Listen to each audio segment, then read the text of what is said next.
Now sit right back and I'll tell this tale of a quilt of a fateful trip. Gilligan's Island? Storm at Sea? I don't know. Let's get stitching. Hey folks, thanks for joining me for another awesome tutorial today. We're gonna conquer one of my very favorite style quilt projects, the Storm at Sea. We're calling it Swirling Waters. Are you ready? Let's get stitching.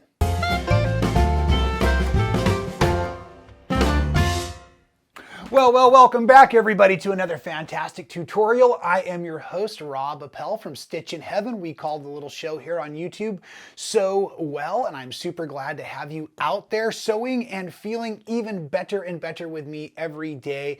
That's right, I am a recovering alcoholic that has found quilting, and I'm super blessed to have all of you following along. If you're not already subscribed, please do so and join our wonderful community. Today we're gonna work through this really fun quilt project. As a matter of fact, this is one of the quilts I've always wanted to make, and I've been a bit intimidated because it looks like so much patchwork. It's called Swirling Waters from us here at Stitchin Heaven, but it's really the traditional Storm at Sea block.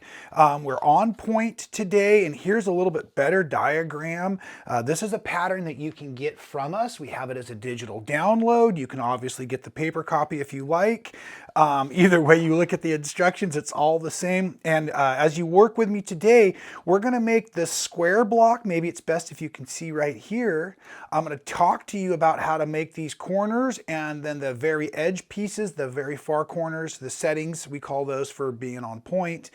And as complicated as the block may read when it's done, especially because it gives you that really neat circular effect within the patchwork, let me remind you, it is all straight sewing. It is all very simple seams, right? And when these pieces start to all come together off of the wall, I believe you can see how easy the parts and pieces really are going to be to make today. So you see where we're at. It's nothing too complicated, and I'm going to walk you through the pattern pieces, and let's go ahead and get started. I'm excited to have you here. Now, I don't often read all of the instructions, even though that's the first step, but in this one I really did, because as you can see across the workstation here, I've got tons and tons of pieces, and they're all labeled alphabetically, and those alphabetical numbers come right off of the pattern itself. So let's point out, we're only using 4 fabrics. It's super easy. I chose blue because that makes sense. It follows the pattern real nicely. So I have a dark, a medium, and a light blue, plus my white as my background. Yardages are listed here on the pattern. I'm going to talk to you about some of the special cutting we do to get some of these tall triangles. You may have seen me do it before, but we'll do that again today. And everything else, like I said, is really straight sewing. I do want you to take the time to go ahead and cut through all of your pieces, and be aware that the fabrics are labeled A, B, C, and D, but the pieces are also labeled A through J or something like that. So be aware the pieces are in bold, and those are the pieces that I've labeled, and then that will walk you through the pattern step by step by step. And we're going to get started, like I said, building our center for each of the blocks. So let's put this back on the design wall as we follow along. And I'm going to go ahead and bring out the parts and pieces. Iron's ready to rock and roll. So again, this is where we're going. We're going to need 1 of our squares from the L pile. And then I'm going to need 4 of the triangles that are labeled B. Okay? So now once I have those, let's go ahead and take the labels off. I won't need them anymore for this portion, okay? And what I want to point out is we're going to sew these triangles on, but if you've never sewn triangles on before, you may note that the edges hang over a bit. So what I find is the easiest thing to do to start is take your square, your center, and just do a quick little grid across it. So I'm going to press it in half, and it's a square, so I'm pressing it in half the other way. And then maybe you can see that that has now given me some grid that I can now take, and I'm going to lay, if you were doing prints, you'd be right sides together. Oop. So I'm just going to slide this down. What I wanted you to see is how the tip of the triangle is on the center line of the square. So that's how I find the center. You could also press the triangles in half, but you don't need to. They've got a tip on them. So that tells you where center is. And now the other thing I'm going to point out is the seam guide is on the machine. It's not going to move for the whole video. We're going to use it over and over again. So when you're doing a project that has a lot of patchwork, your best thing you can do is something to help yourself stay accurate and do those same seam allowances over and over again so that you're not getting the sizes of your each individual unit offset. Okay, while we're learning this together, I'm going to peel this one back. Again, I'm going to put the short tip of the triangle there, lining it up with center, scooting it back along that edge line. It's just 1/4 inch.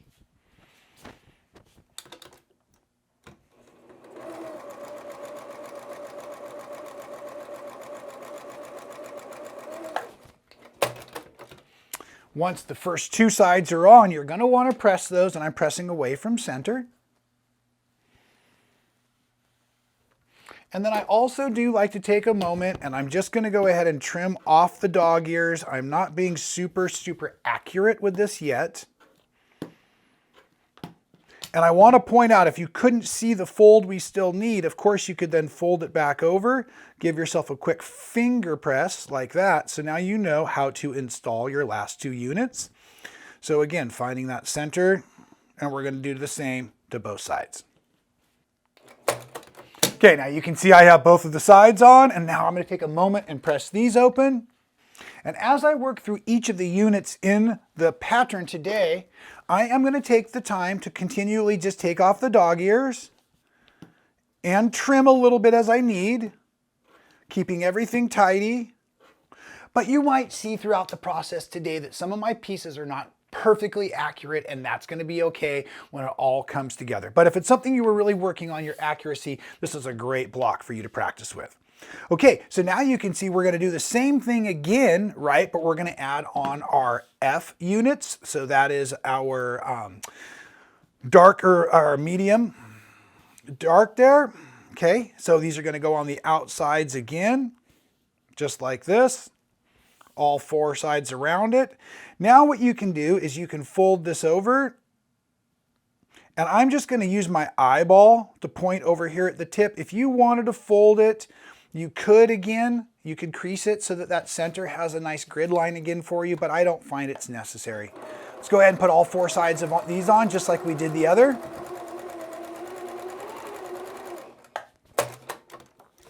And as you see, here comes those 4 sides. Again, going to press away from center and trim off any of the excess edges.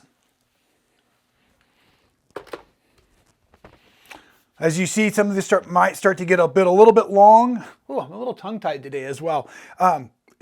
Let's just take this edge off here. Let's not completely trim that down. We may need to cheat that a little bit when we put on our next seam. So don't get carried away too much with your trimming.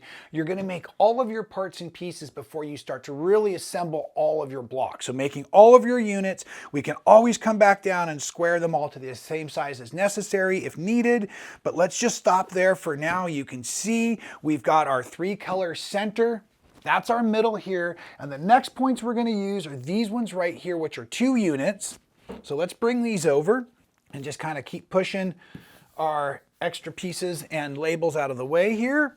So to make these tall triangles, like I was showing earlier, okay, now we're going to go ahead and we're going to use the 2 pieces here from A, which are the half triangles, and then we're going to use 1 center triangle from our E shape, just like that, okay?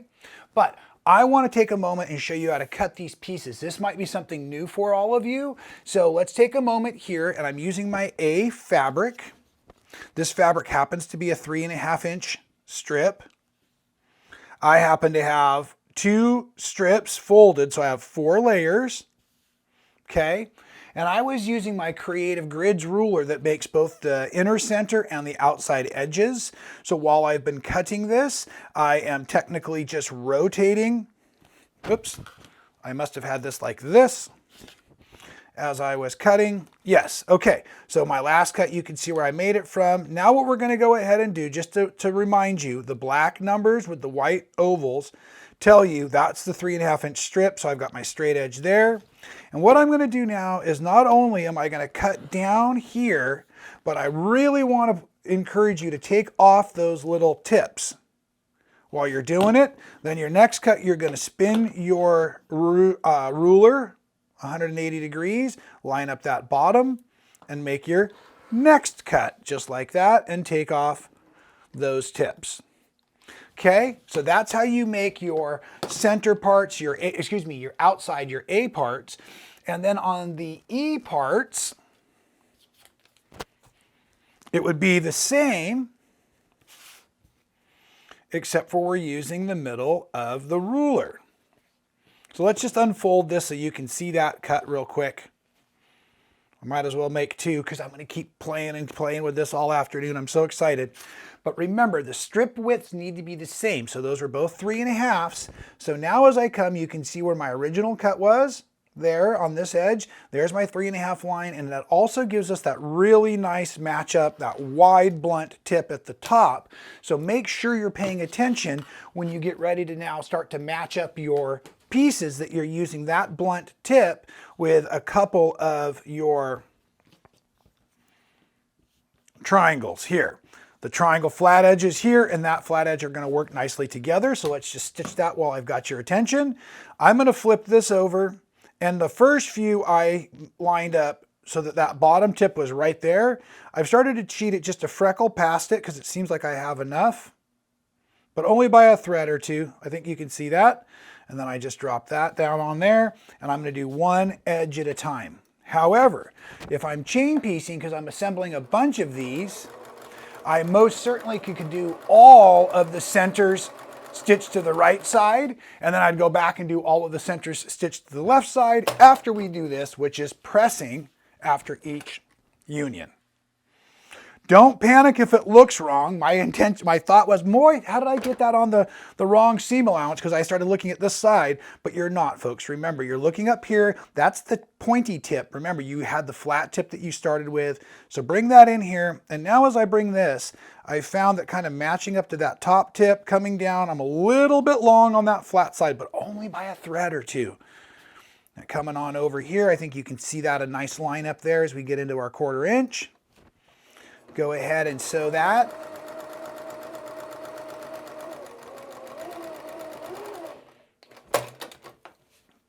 Pressing it open as well, pressing it over. All of my seams are pressed to one side. I'm not opening my seams, although it's not a bad idea. It's just not something I often do. I am going to trim that top piece off.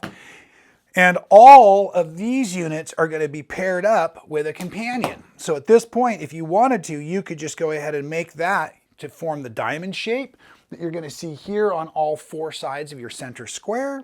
So now I'm just going to fold this over just like that, matching up all of my edges, and come on over here and introduce it to the 1/4 inch as well. Hello, 1/4 inch.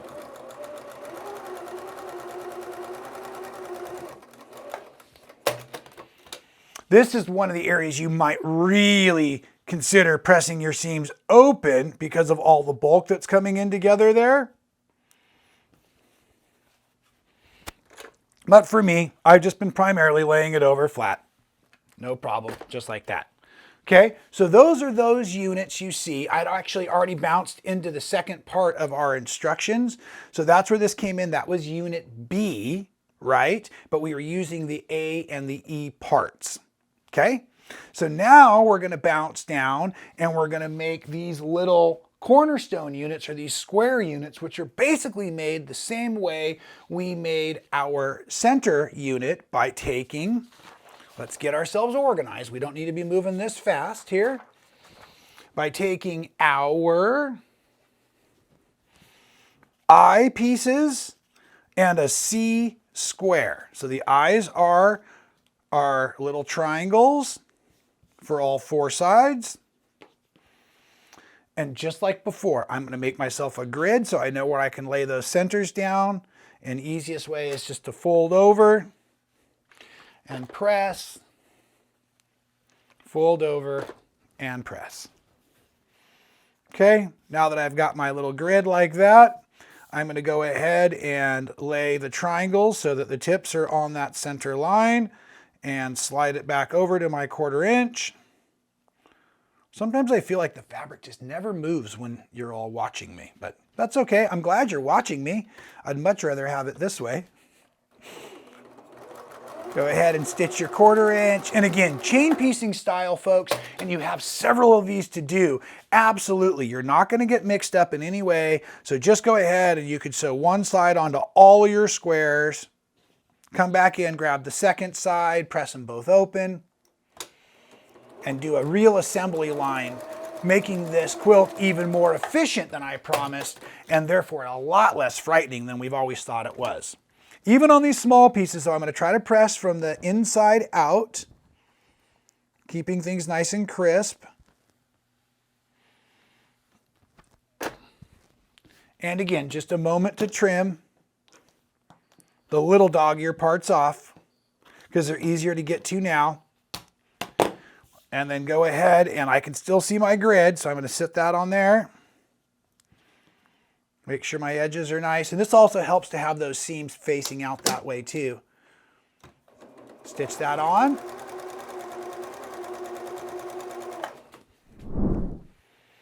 Now, if you're like me, you might want to experiment at first. So let's take a moment and get ourselves a parts count for where we're going per giant block unit for our Swirling Waters, aka Storm at Sea. Okay, so let's see. We had one of these here. You're going to need one center. You need technically 4 of these edges, but there were 8 units built to create those. And then there's 4 blocks. So you have 1, 4 of the cornerstones, and technically 8 of the units here with our tall triangles. Does that make sense? Okay, let's get another cornerstone back on the wall so we're complete there. We can borrow this unit here. So if you're following along on your instructions, we've got a few more parts and pieces to make. So we just finished up those unit C's. Okay, so now we're going to move into unit D. Now unit D is this one here, folks. Right? It helps form in because of these blocks are going to be on point. It's going to come in and it's going to help form in these shapes over here. So you already know how to make the parts and pieces that'll be used by your tall triangles and your cornerstones. So we only have a couple of new pieces to learn how to build, and then you'll know everything for the entire project. Okay, so let's get in here and just refresh, tidy up a moment, slide all of this stuff out of the way. So for that large corner setting, let's just call these the settings, not the actual corners. We're going to need for ourselves one of the dark, that's the J piece. We're going to need 2 more of our B's, and let's talk about those other fabrics in a moment, okay? So this particular one here, we're going to fill in these shapes up here, funny enough. See how that works? Okay, so now what we're going to go ahead and do, we're going to sew this on, and when I go to line this edge up, we're sewing this edge, so I'm actually lining up this point and this straight edge down there right on this side. We'll do the same on the opposite, pressing in between for the most accurate seams.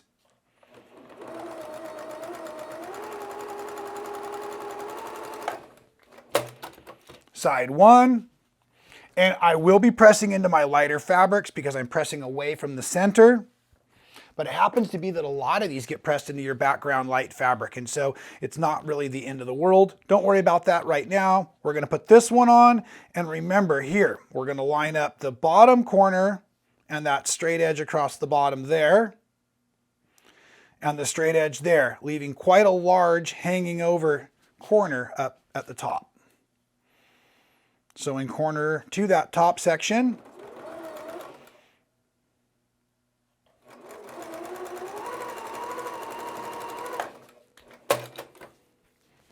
So then we'll press it press it over.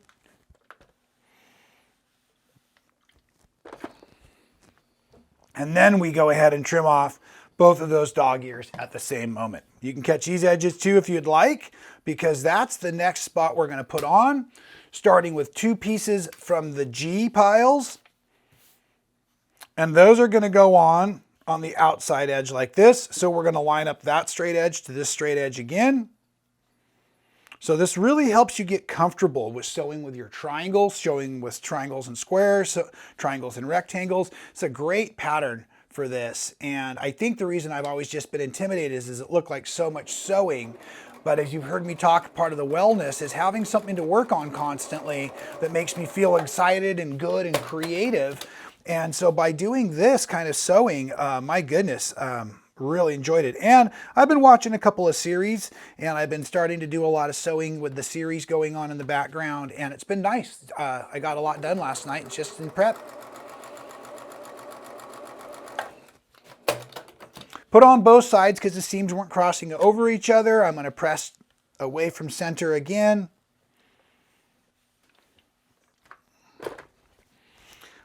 And if you're noticing, there's a bit of a, what am I trying to say? Cleverness, uniqueness, character developing there. Don't sweat it too much. Try to get this F piece, which is a little bit larger triangle. That's going to go on top. Try to catch that seam if you can right at that point so that it looks sharp. And you're just going to lay that on there. Again, like I said, you might have had to cheat the difference. Right now, my eyeball is just looking at these two blue triangles. If they look about equal, I should be centered with my big triangle across there, that F-shaped triangle.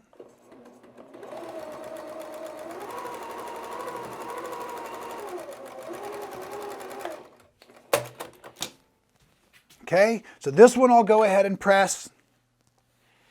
The first time I made this unit, I had not started off very well, and my edges were completely off. And so just double check to make sure that you're pretty much on target there on this outside edge, so that you can trim again, you can trim again, and that'll piece in very, very nicely into our units. So here's where you see them on the outside of the block. So these are going to be these fill-ins so that we can put everything on point. So we still need to talk about the corners here, but I want to show you how these units will build out together if you are interested. So that information here, you can see now as we work together on the setting triangles or the corner triangles. Like I said, we're just going to use the pieces we've made, and then we would grab a couple of our side pieces that we'll lay on here and here. We'll use one of those same cornerstones we built up in the top, and then we just need to make these units here, which we'll actually use in the next parts as well. So let's make these units, and we're all but wrapped up. This fun little triangle unit with the rectangle in the center, there you see it again. For that, we need this rectangle you cut, which is labeled D, and you're going to need 2 of your H shapes using that same track to line up your bottom straight edge. So both of these edges on now. Press and trim. So let me do that. I'll be right back for you. Okay, so here you see me coming off of the machine as requested with that rectangle and the 2 little triangles stitched off the edges there. For this, again, like before, I want to trim off the extra dog ears. Okay, and now we're going to go ahead and put in, I've rotated. I don't remember if it was H or I. So let me go ahead, and it's really kind of cool. It'll tell you back in the instructions. So it said like sew piece H to each side. So these were the H pieces here. That makes the top piece there the I. Funny enough, I guess my letters look very similar. But anyways, that's how you would read the pattern if you happen to get distracted or lost in between. I'm not sure where center is right now. So I'm going to fold this over, lining up my seams, because that's what really counts. I'm just going to give myself a finger press. It does the same thing so that I can now tell where my center alignment should be for that I triangle that goes across the top.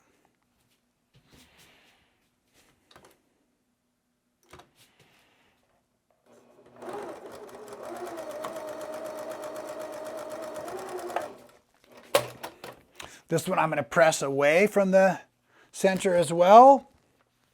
And like I mentioned before, on these bigger outside units here, you just want to make sure that your nice outer edge is lining up correctly as you trim off those dog ears there.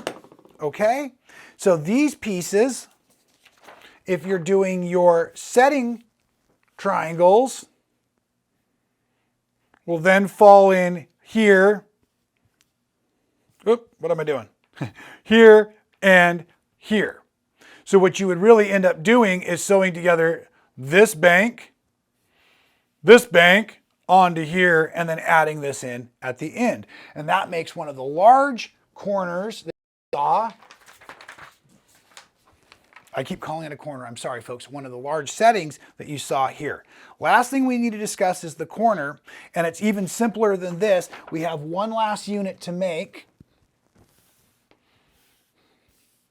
which is going to be very similar, but it's going to have this really fun little half square triangle in here. And we're going to do our half square triangles today organically, the way we do them without making multiples at once. Because we'd already been cutting from the stack, we already had these B shapes. So the piece we hadn't used yet is labeled K. So you're going to need one K and one B with two G's to make this piece. So go ahead and match up those long sides. 1/4 inch seam allowance here to make that half square triangle unit.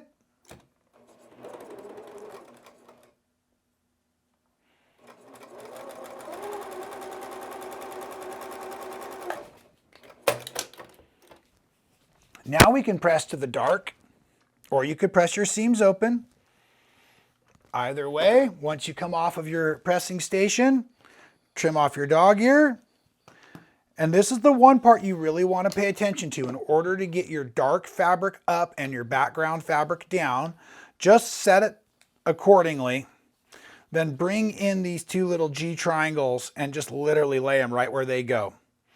Like before, I'm going to slide this down and line up that straight edge as I get ready for piecing. And I really don't do these unless I get really slick at remembering I'm sewing to the background fabric each time. Chain piecing style. Too easy to get confused. Press it open because we're going to join our seams at the corner.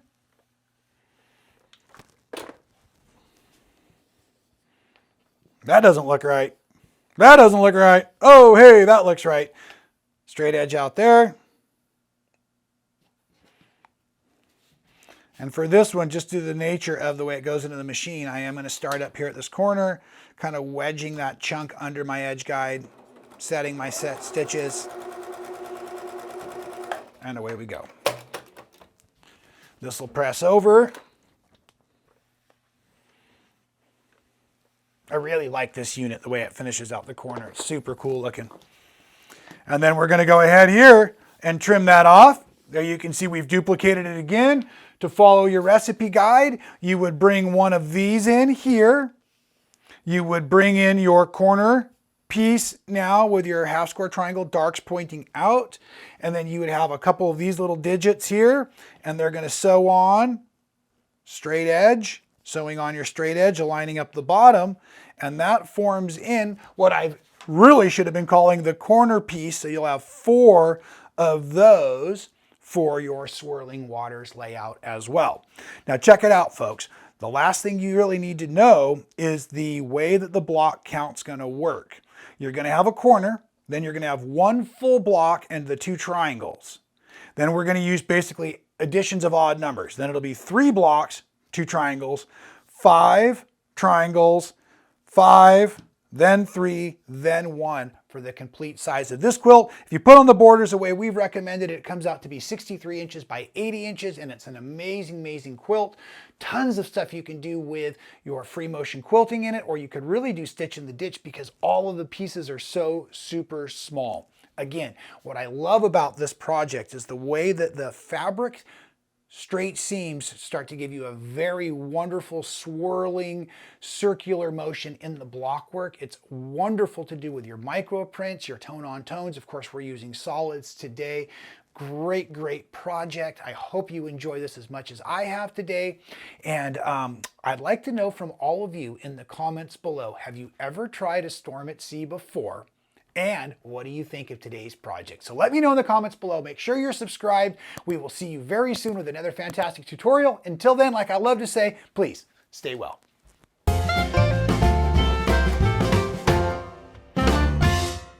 Thank you so much for watching all the way to the end of the video. It really helps support our channel. If you haven't subscribed, do so now. Hit the little button to be notified every time we go live or do a new video for all of you. And here's one from the past I think you'll really enjoy.